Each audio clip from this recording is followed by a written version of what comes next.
o pet, é o pet, é o pet, é o pet, é o pet, é o pet, é o pet, é o pet, é o pet, é o pet, é o pet, é o pet, é o pet, é o pet. E aí, turma, tudo bem com vocês? Aqui é o professor Rafael Alves para mais um vídeo do nosso canal. Plano de Estudo Doutorado, Sociologia. Desde já, peço que vocês se inscrevam no canal, marquem as notificações, dê seu like ou dislike e comente. Terceiro ano, Ensino Médio, volume 3, semana 2. A cidade e seus conflitos. Trazendo então novamente a nossa discussão da sociologia urbana, refletindo aqui um olhar inclusive da própria história na contribuição interdisciplinar do olhar da sociologia urbana, e também vamos abordar aqui temáticas ligadas ao campo da geografia. Vamos buscar aqui refletir os contextos que marcam esses conflitos na vida na cidade. Nesse processo, a gente traz um contexto histórico muito importante para percebermos aqui a origem, né, e a intensificação desses conflitos na vida das sociedades modernas, das cidades modernas, trazendo aqui o processo da Revolução Industrial, que promoveu conflitos de interesses existentes nas cidades que estavam diretamente relacionados com a industrialização capitalista. Colocando aqui de um lado os capitalistas, donos das fábricas, né, colocando aqui numa leitura mais marxista, ou seria aqui a burguesia, que muitas vezes associados e com grandes influências sobre as prefeituras e as decisões políticas sobre os territórios dessas cidades. De outro lado, estão os sindicatos e os trabalhadores, colocando aqui uma representação dos proletariados nessa concepção mais marxista. Nesse jogo aqui de interesse, esse grupo aqui se coloca muitas vezes numa situação mais precária, porque não tem ali poderes tão grandes políticos. Nessa contradição e nessa condição, a gente vai percebendo que essa leitura lá ainda no século XVIII, século XIX, ela se estende a ter nos tempos atuais, refletindo conflitos do espaço urbano que a gente presencia muito, não só em grandes polos, mas também em cidades do interior. E aqui é importante entender as cidades, precisamos conhecer as relações sociais que nelas acontecem. Nessas relações, envolve as relações conflituosas entre a população, os grandes proprietários e o poder público, que afeta diretamente a vida dos habitantes urbanos.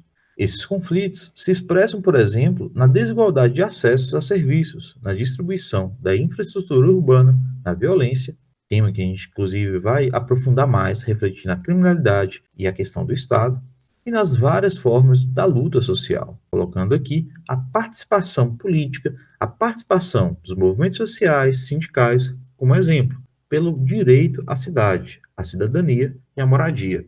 Para essa maior reflexão, a gente traz, inclusive, conceito aqui marxista do valor de troca e valor de uso. Quando colocamos essa relação aqui, por exemplo, a gente vai entender melhor essa natureza dos conflitos de interesse entre essa elite empresarial, que simboliza principalmente o mercado, e os interesses dos moradores da cidade, que tem aqui uma diversidade presente, mas caracterizada principalmente por trabalhadores. Nesse contexto, que eu observar aqui, para os moradores, o valor da cidade está na utilização e na qualidade dos equipamentos urbanos, como as moradias, o lazer, a escola, os postos de saúde, os hospitais, o saneamento básico e o transporte público. Então aqui nós temos que para essa vida em sociedade, essa vida na cidade, como ela beneficia a vida das pessoas na forma como elas utilizam o seu espaço. Logo, a cidade tem um valor de uso para essas pessoas. Já num conceito aqui para as classes dominantes, que são caracterizadas pela propriedade dos meios de produção de riqueza, que envolve bancos, indústrias, grandes empreiteiras aqui em questão e redes imobiliárias, a cidade não é apenas um lugar onde as mercadorias são produzidas e consumidas. Para este grupo aqui, a propriedade, né, as cidades aqui em questão, em seu território, sua área é construída com uma ideia de mercadoria, é construída como uma forma de mercadoria. Além do valor de uso, ela também possui um valor de troca. Ou seja, esse espaço aqui físico em questão, ele é observado como ele pode produzir e gerar lucros. Resumindo aqui, a população em geral tem a cidade um lugar de viver. Já para os capitalistas, os donos de produção, essa cidade tem uma questão de oportunidade de extrair lucro. Então aqui, nesse contexto, a gente vai perceber que membros dessa elite econômica não têm políticos que os representam. votando projetos de leis que beneficiam seus negócios na cidade. Eles mesmos acabam ocupando cargos como vereadores, deputados, juízes, prefeitos, governadores e até mesmo presidentes. Assim, eles conseguem usar o Estado em seu próprio benefício. A gente vai observar isso não só nos tempos modernos da política brasileira em questão, mas em vários contextos históricos essa representação sempre existiu. Essa ideia de um aparelhamento do Estado com interesses privados. E por isso que a gente traz uma crítica aqui diante da sociedade capitalista, que existe uma forte tendência de o Estado beneficiar as elites, já que ele é apropriado por elas. Nesse processo, a gente percebe que há um avanço dos interesses privados sobre os interesses públicos. E uma das consequências disso envolve aqui a ideia das políticas, hoje, mais intensificadas, com as políticas de ideologias neoliberais. Observar essa ideologia é observar um conjunto de ideias que defende que todos os aspectos da vida podem se tornar fontes de um lucro para iniciativas privadas, ou seja, sob essa ideologia, muito do que se considera direito como saúde, educação, saneamento básico, transporte público ou aposentadoria, podem e devem se tornar negócios privados que gerem lucros. São as empresas, no lugar do Estado, que passam a oferecer esses serviços. E aqui a gente vai ter um termo muito observado e questionado hoje, que é a privatização. Inclusive, refletindo a questão da privatização, que é quando uma empresa pública é privatizada, ela não pertence mais à sociedade e aos cidadãos. Com isso aqui, o controle da sociedade sobre o preço, sobre a água tratada, por exemplo, tem aqui uma situação onde não é mais controlado pelo Estado. Tem essas companhias privatizadas, sendo as próprias regularizadoras desses recursos básicos para hoje uma vida em sociedade, como água tratada, energia, transporte, saúde, educação. Nesse processo aqui, a gente tem que deixar algumas críticas e umas observações. Trago aí para vocês, inclusive, uma provocativa. Pesquisem, reflitam, por exemplo, sobre por que necessitamos hoje de privatizar os Correios. Será que realmente precisamos fazer isso?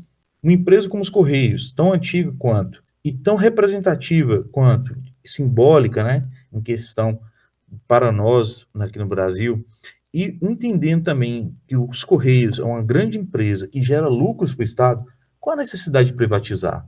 Será que precisamos privatizar a CEMIG, inclusive, que é outra discussão aqui mais aqui local em Minas, uma empresa que tem suas falhas, mas tem sua representatividade e sua importância? Será que privatizar vai melhorar de fato a qualidade desse serviço? Refletindo esses temas, é importante para a gente colocarmos aqui essas tendências e contrapostas na gestão das cidades, colocando aqui que umas mais econômicas, que tendem aqui a cidade como negócio, e ser gerida para o interesse de poucos, e nós temos outro aqui que é mais política, que defende a participação mais ampla da população na gestão urbana. E aqui a gente tem que notar nessas duas tendências que pode estar presente aqui ao mesmo tempo em uma mesma gestão. Como há uma disputa de interesses, às vezes as prefeituras ou câmaras de vereadores podem sofrer pressões de ambos os lados e fazer concessões para um e para o outro, aqui buscando agradar essas contraposições em questão. Mas é importante observarmos aqui essa representatividade. Na visão mais econômica, por exemplo, os equipamentos e serviços públicos prestados à população tendem a ser privatizados e o espaço urbano tem de ser gerido como uma empresa. Colocando aqui como exemplo a questão da especulação imobiliária. Essa especulação aqui é uma das práticas mais características da sociedade capitalista. Como um dos principais objetivos do capitalismo é gerar cada vez mais lucros, as pessoas proprietárias dos grandes negócios estão sempre especulando. Por que isso, É uma forma de render o seu dinheiro, Dinheiro, inclusive, que ele já investiu em negócios que geram mais dinheiro ainda para ele. Então, nesse caso aqui da especulação imobiliária, os proprietários de grandes construções, de ramos aí de venda de imóveis, passam aqui a buscar na cidade e regiões para investir e lucrar. Colocando essa questão aqui, a gente vai observar que são regiões que já têm, muitas vezes, habitações, são habitadas por pessoas, mas essas pessoas, muitas vezes, pessoas mais pobres, porque são bairros mais periféricos, são bairros considerados em grandes centros, como as favelas, as comunidades, que estão numa situação já de vulnerabilidade e muitas vezes são varridas aí de forma muito intensa e esse impacto para a vida da sociedade. São varridas justamente para instalações de shopping centers, condomínios de luxo e muitas outras coisas. Em cidades grandes, isso é muito intenso, mas nas cidades pequenas e cidades médias aí do interior, também vem acontecendo essas especulações de uma forma intensa. A gente pode perceber, inclusive, à nossa volta. Qualquer um aqui que mora numa cidade de interior pode observar também no seu contexto. Veja, por exemplo, os bairros mais centrais. Percebem, por exemplo, as casas antigas né, desses bairros, as casas mais humildes ali, né, desses bairros, o que muitas vezes acontece com elas. Né? Percebem, por exemplo, as substituições desses imóveis por lojas, grandes prédios, que a gente vai ter essa contextualização mais ampla sobre esse assunto. Quando a gente coloca esse processo, a gente vai observar que o resultado aqui é que as pessoas mais pobres, que já viviam na região, não conseguem se manter com novos custos de vida. Isso obriga elas a mudarem para outras regiões, outras cidades, inclusive. Nesse processo, a gente vai trazer um fenômeno aqui que é esse limpar, essa revitalizar, e até esse conceito aí que a gente escuta, né, de melhorar certas áreas aqui das cidades, que são um conceito de gentrificação, um conceito muito comum aqui da linguagem da geografia. Colocando essa especulação imobiliária, que gera essa gentrificação, que por sua vez expulsa os mais pobres das áreas mais centrais e valorizam para as áreas mais periféricas e precárias. Inclusive, sobre esse tema da gentrificação, refletindo aqui no Brasil, principalmente a partir de uma especulação imobiliária que intensificou com a Copa do Mundo 2014 e as Olimpíadas 2016, é importante colocarmos aí que esses dois eventos esportivos foi impactante demais diante dessa política da gentrificação. A gente vai perceber aí que essa especulação imobiliária traz impactos muito negativos nas questões sociais. Você tira as pessoas do seu local de moradia para uma expansão de áreas urbanas revitalizadas, mas muitas vezes com pouco acesso para essas pessoas. Trazemos, inclusive, na imagem, uma visão aí bem interessante, provocativa, que, inclusive, traz a origem do filme Up, Altas Aventuras, uma casa simbólica na cidade de Seattle, da proprietária Edith Masfeld, que faz essa simbolização, inclusive, na imagem, né, ao filme, porque essa casa, a propriedade não quis ceder sua casa, onde ela viveu a vida toda, e ela ficou aí rodeada diante desses grandes empreendimentos na cidade de Seattle. Nós estamos falando de uma cidade desenvolvida, de muito porte ali, econômico e tudo mais, mas para a gente observar que esses impactos, nesse processo, a gente vai ter a iniciativa privada tendo forte influência sobre a prefeitura e a Câmara dos Vereadores, e dentro de um processo que acontece com mais facilidade, justamente porque envolve questões econômicas. Então, como uma reflexão crítica diante disso, é importante uma visão mais política. E nesse processo, a gestão urbana deve, e é muito importante fazer, promover a democracia da cidade, trazendo, inclusive, essa resolução dos conflitos de interesse através da participação popular. Como acontece essa participação popular?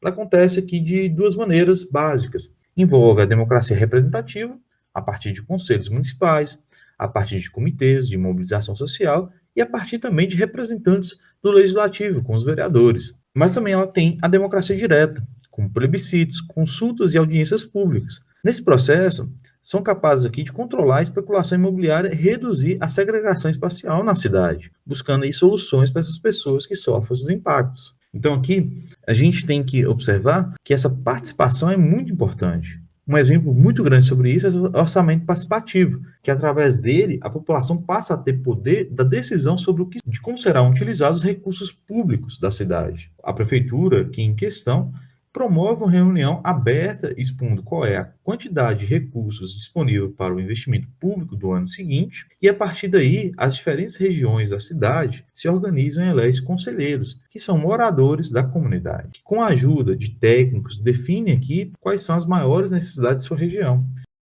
E nesse processo há uma demanda aqui que vão ser também representadas.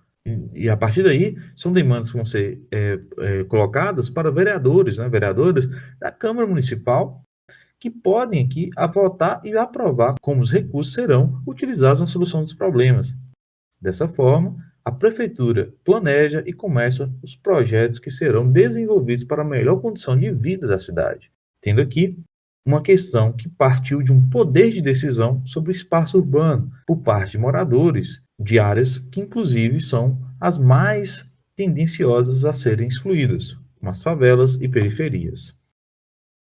Atividades. Antes de iniciar nossas atividades, quero orientar em relação ao nosso objetivo aqui. Nós vamos orientar, vamos refletir e contextualizar as questões, não respondê-las de fato, mas fazer que vocês reflitam melhor sobre as questões para poder responder. No final das 6 videoaulas, teremos um vídeo de correção, onde vocês poderão corrigir as questões para poder aí conferir se está tudo ok.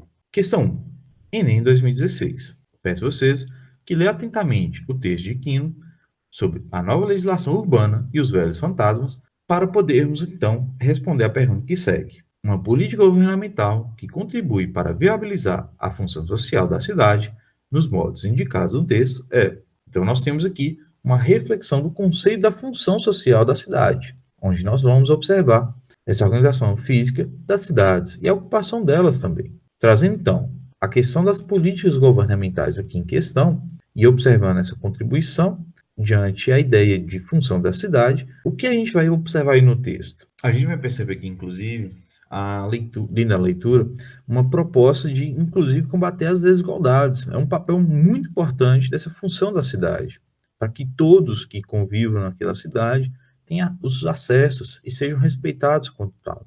Né? Não ser privilegiados só pelo fato de ter uma condição melhor, por exemplo. Então, aqui, é importante dessa política governamental e essa função da cidade buscar uma qualificação de serviços públicos, principalmente para contribuir aqueles que não têm os recursos, né? Os mais pobres, os bairros mais periféricos, por exemplo. Questão 2, Enem 2016. Peço a vocês, então, que leiam atentamente o texto de Remonete, da obra Guerras do Século XXI, Novos Temores e Novas Ameaças. No texto é apresentada uma lógica que constitui uma característica central do seguinte sistema socioeconômico. Nós temos aí uma leitura crítica sobre a questão do mercado, que tende aqui a gerir e regular todas as atividades humanas. Nessa provocativa aqui, inclusive refletindo sobre a questão das privatizações e como essa questão do mercado é muito intensa também nas relações do governo, a gente vai refletindo aqui um dos impactos marcantes de um sistema que se dá a partir da era moderna, com a estrutura marcada com a Revolução Industrial e a Revolução Francesa, que foi o sistema econômico capitalista. Então, faça essa reflexão para poder responder a questão. Questão 3. Unisc 2014. Trazemos aqui a Copa do Mundo de 2014 e os Jogos Olímpicos de 2016, que aconteceram no Brasil e deram início a uma série de projetos de reabilitações diferentes a determinadas zonas urbanas em grandes centros urbanos brasileiros. Então, refletindo aqui sobre o efeito diante esse projeto aí que trouxe essa revitalização às zonas urbanas desses grandes centros, a gente traz aqui o nosso questionamento. Consequentemente, poderá haver uma transformação pautada em condições econômicas no perfil das pessoas, que passarão a viver e a consumir serviços em tais áreas. Qual alternativa apresenta o nome desse processo? Nós refletimos esse processo, refletindo aqui em questão dos impactos, inclusive, da própria Copa do Mundo e dos Jogos Olímpicos, que intensificou isso no Brasil, nos grandes centros urbanos, quando houve essa questão de especulação imobiliária, diante de um fenômeno de expansão aí das áreas urbanas, principalmente aí, né, na construção de estágios, na construção de áreas revitalizadas aí com grandes condomínios e tudo mais, que marcam a contribuição para uma gentrificação desse espaço. Refletir na gentrificação é refletir essa política de limpeza, de revitalização que marca, infelizmente, aí um processo que expulsam as pessoas mais pobres de suas áreas de moradia para uma expansão dessa especulação imobiliária por grandes poderes econômicos. Então, pessoal, peço a vocês, fiquem atentos a novos vídeos do canal. São videoaulas voltadas ao Plano de Estudo Doutorado oferecido pela Secretaria de Educação de Minas Gerais, onde teremos aí o objetivo de fazer essa interação à distância entre professor e estudante, nessa proposta de transmitir o conhecimento das ciências sociais da nossa sociologia. Peço também a vocês que já inscrevam-se aí no canal, ative o sininho de notificação, deixe o like ou dislike e também deixe seus comentários. Desde já, muito obrigado e até a próxima.